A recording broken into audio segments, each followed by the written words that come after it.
Obasanjo, mind your language. Falana, you are an anarchist feigning activist. Femi Adesina. Alright.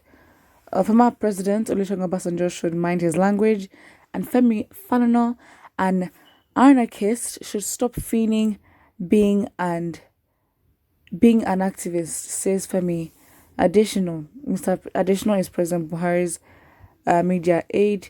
Mr. Falana, a lawyer and human rights activist, was reported to have demanded an apology from the police for harassing Nigerians who protested yesterday against Mr. Buhari's regime on Democracy Day.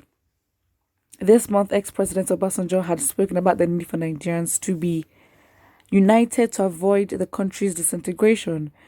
But Mr. Adesina believed that the two individuals should not be commenting on the current going-ons in the country, as he stated in his latest Facebook article on Thursday.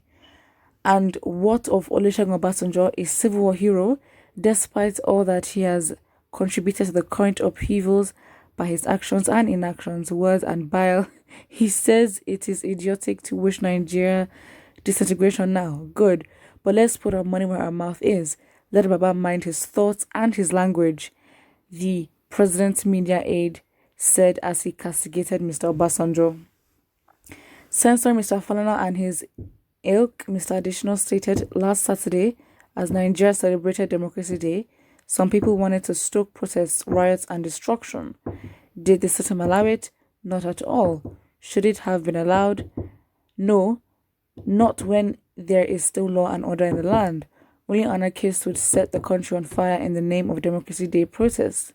And it was sad, tragic to hear some so-called activists asking the police to apologize to Nigerians for not folding their arms and allowing the country go into a tailspin.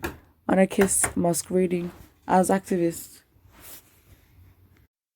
Only anarchists would set the country on fire in the name of Democracy Day protest, and it's sad, tragic to hear some so-called activists asking the police to apologize for Nigerians. Okay, yeah, cool. This is just, I don't know how to describe it, because it's like, you want people like Femi Falana to keep quiet, and you enable and embolden institutions or groups like Miyetti Allah to have an opinion. You enable people like Adamu Garba to have an opinion. If you want to get offended, that is your thing. But that is like bottom barrel basic, as in bottom of the barrel type class of Nigerian. Like, being very honest. If you're going to have such people having opinions and hold them in high esteem, and these people can trend every day, then, so you're telling me that Femi Falana, I'm not really sure about Obasanjo. I mean, what he said, he wasn't even wrong, to be honest. But it's like, how can you tell these two people to keep quiet when you have other people that it's the standard for me. It's the standard for me. And then, so protest is a form of anarchy. That's what you're trying to say.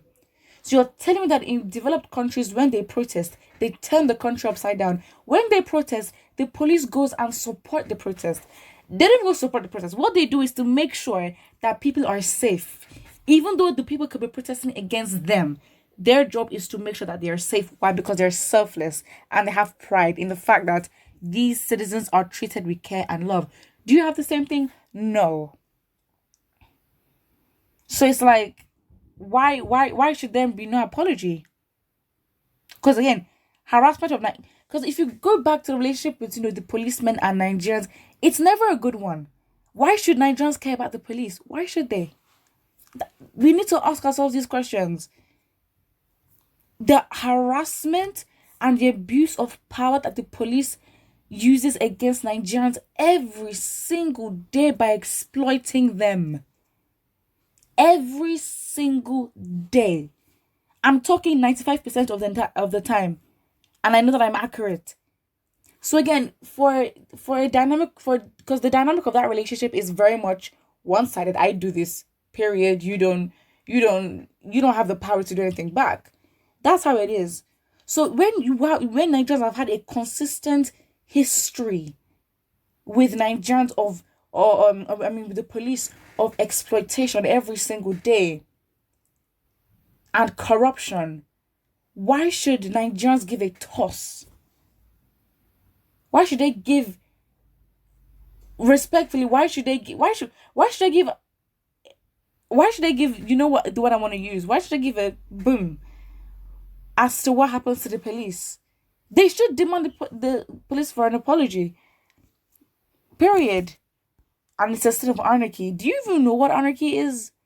Because right now, Nigeria doesn't even have to do anything. We are already in a state of anarchy. That is where we are. He should let Baba mind his thoughts and his language. You have no respect. In a country like Nigeria, you're saying that. Wow. Wow. You've forgotten your place, to be honest. So again, Democracy Day, they didn't celebrate Democracy Day. It's ironic because they protested against a government that's not practicing democracy. So yeah. Fela said it's crazy demo, which is demonstration of Chris, which is very accurate. Let's go to the comment section. Someone here says, what has happened to Femi Adesina? Why has he degenerated to this level? Is it position? Is it money? Must he support his paymaster even if they are blindly entering the ditch? A claimness of high repute because of ephemeral speak of office has subjected himself to be used against the majority of Nigerians. When you leave office, are you still going to be relevant as a changer in society? Time is ticking. Additional, think and change your ways before it is too late. Right? Thank you for your thoughts, Mr. Additional. Let them know that that Obasanjo and Falana we are in the same mission to destroy everything peace in Nigeria. They are anarchists. Okay. History has shown that the greatest enemies to Yoruba race are Yorubas who scored cheap popularity by condemning anything from Obasanjo and Remo. All right. Someone says statement of caution from the president after their regime. He will prostrate for Obasanjo, bunch of hypocrites. Yeah, very true. Again, it's like, is there a party in the country? Again, what the main party and that has been consistent that we know of is corruption. Okay, these people just go from party to party every single year. It's probability, what party is likely to enter office. That's how they do it. But and somebody here says, but when the same people are criticizing Jonathan, you are clapping for them. God will deliver Nigeria soon. Will he though? Because sometimes, there's no point looking for a higher power when you have the skills and resources to fix it yourself. But what I think about this, and don't forget to like and subscribe.